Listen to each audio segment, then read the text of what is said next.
அனைவருக்கும் வணக்கங்க. இப்போ வந்துங்க இந்த பாவகத்துக்கு உள்ள உறவு முறைகள் சொல்கிறாங்க. எந்த லக்கணமாக இருந்தாலும் ஒன்றுன்னு நினைக்குங்க. அப்புறம் அப்படியே லைனாக வந்துடுங்க. 2 3 4ன்னு வந்துடணுங்க. நான் நம்பர் போடாமல் விட்டுட்டேன். லக்கணம் 1 2 3 4 5 6 7 8 9 10 11 12ங்க. இப்போ நான் இங்கே எழுதுனது தான் இங்கேயும் தொட்டுக்கூடாது. உங்களுக்கு லக்கணம் இங்கேனா இங்கே 2ஆம் வீடாக வச்சுக்கணும், 3ஆம் வீடு 4ஆம் வீடு 5ஆம் வீடுன்னு இப்படி தான் எடுக்கணும். லக்கணம் 1ன்னு எடுத்துக்கணுங்க. இது 2வது வீடு லக்கணத்துக்கு அடுத்து. அம்மா இங்கே தான் 2ன்னு போட்டாங்க, இதில் இங்கே தான் வச்சுக்கூடாது. சரி, இங்கே தான் 4ன்னு இருக்குது, தாயார் சுகம் இங்கேயும் நினச்சக்கூடாது. உங்களுக்கு தாயார் சுகம் எங்கே வரும்? இங்கே லக்கணமாக இருந்தால் 1 2 3 4 இங்கே தாயார் சுகம் வரும். புரியுங்களா? லக்கணம் 1ன்னு எடுத்துக்கோங்க.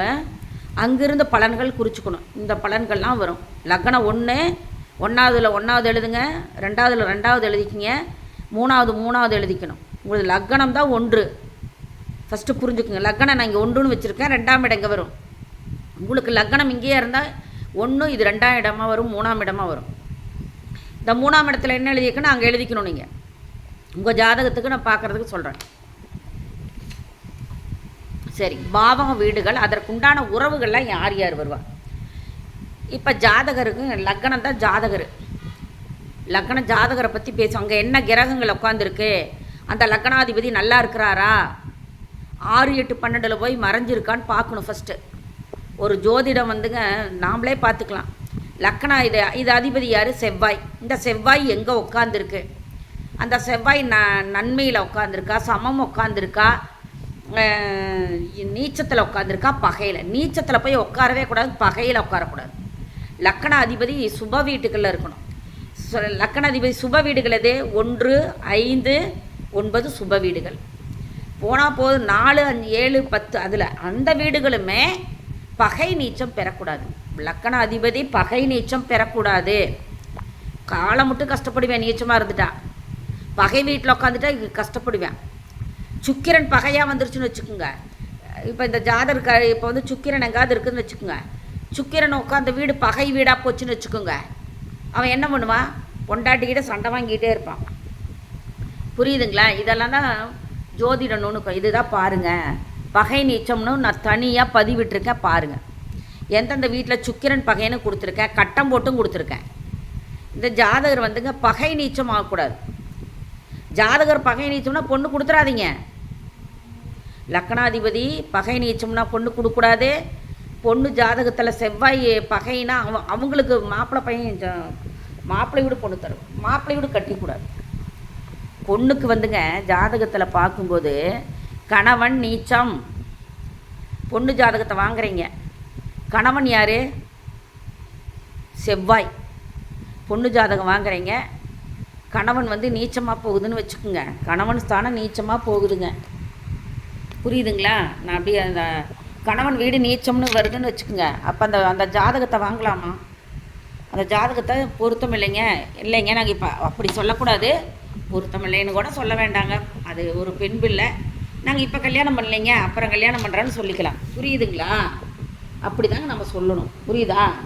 இல்லைங்க நான் வந்து உங்கள் பொண்ணுக்கு வந்துங்க இப்படி இருக்குது, அதனால் நாங்கள் வந்து கொடுக்கலைங்கன்னெல்லாம் சொல்லக்கூடாது. அப்படி சொல்லக்கூடாது, அது தவறு. பண்பாடாக நம்மளும் நடந்துக்கணும். இப்போ வந்துங்க உறவுகள் எழுதியிருக்கேன். இது உறவுகள் எப்படி எப்படி இருக்கும் அப்படின்னு எழுதியிருக்கேன். லக்கணாதிபதி கிடக்கூடாதுன்னு சொல்லிட்டேன். நீச்சம் பகையாகக்கூடாது. சரி, அடுத்தது 2வது தாயின் மூத்த சகோதரி சகோதரன்.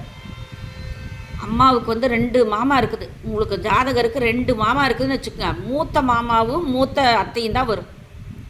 புரியுதுங்களா? தாயின் வாசகத்தை தெளிவப்படுங்க. தாயின் மூத்த சகோதரர் சகோதரி தான் இந்த ஸ்தானம், 2வது ஸ்தானம். 3வது இதெல்லாம் அடிப்படைக்குங்க.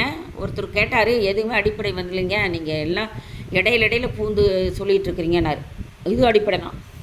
அடிப்படைன்னு போடுறதெல்லாம் அடிப்படைங்க. அவங்க எதுவும் குறிக்க மாட்டேங்கிறாங்க.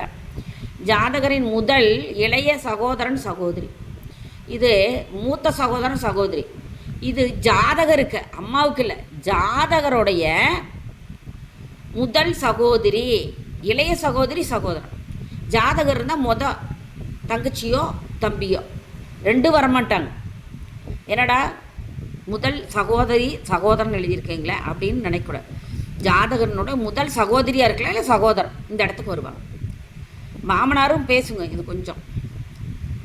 அடுத்தது தாய்.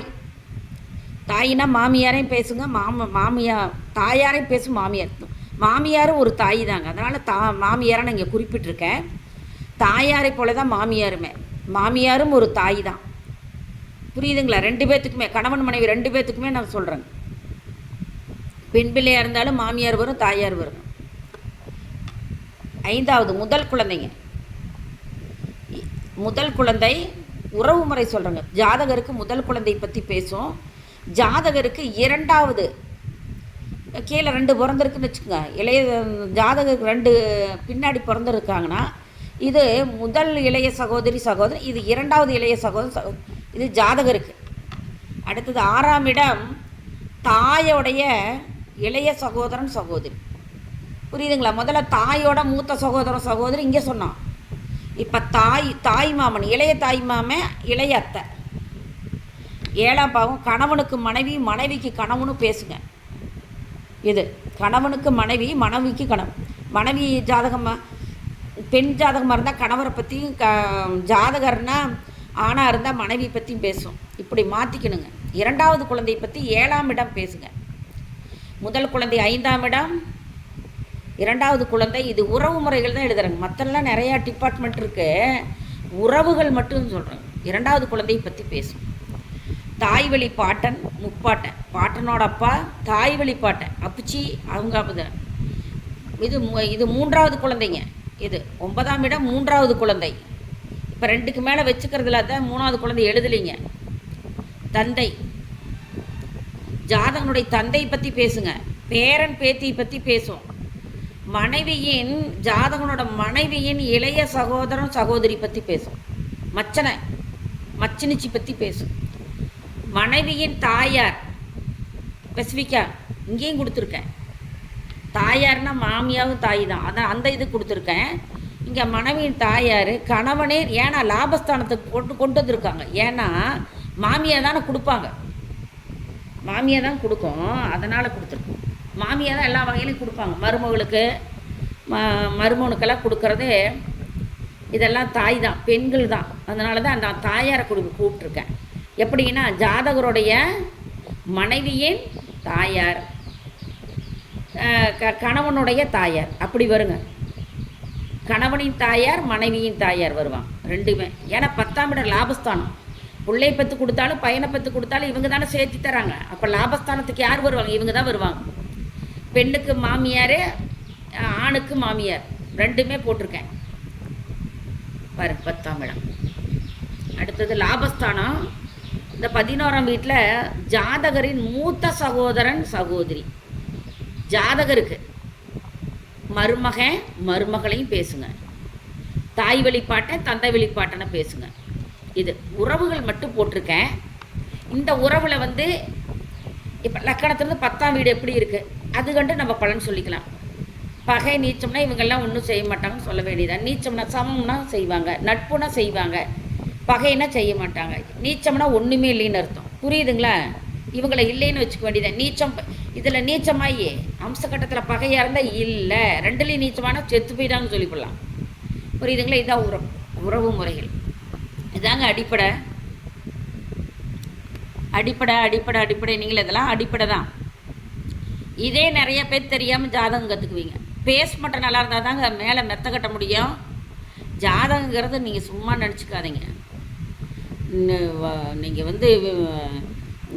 யூஜி பிஜி கூட பரிச்சு எழுதிடலாம். இது புரிஞ்சுக்கிட்டு சொல்கிறது ரொம்ப கஷ்டங்க.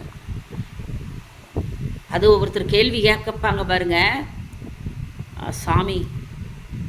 ஒவ்வொரு ஜாதகத்தில் 100 கேள்வி கேட்பாங்க. அத்தனைக்கும் விட தெரிஞ்சதுன்னா நாமளே சாமியாராக போயிடலாமே. புரியுதுங்களா? அத்தனைக்கும் விடை சொல்லாதுங்க. நம்மளுடைய அணுகுமுறை, நம்மளுடைய உழைப்பு தான் பதில் சொல்லும். நம்ம எண்ணங்கள் தான் பதில் சொல்லும். ஜாதகம் கொஞ்சம் தாங்க சொல்லும்.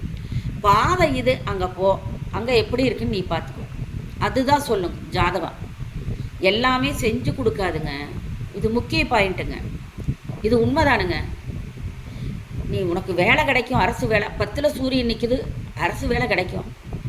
உடனே நீ அப்ளிகேஷன் போடாத அரசு வேலை வீட்டில் கொண்டாந்து தருவாங்களா? 10ஆம் இடத்துல சூரியன், லக்கணத்தில் குரு புதன் உட்காந்துருக்கிறாரு.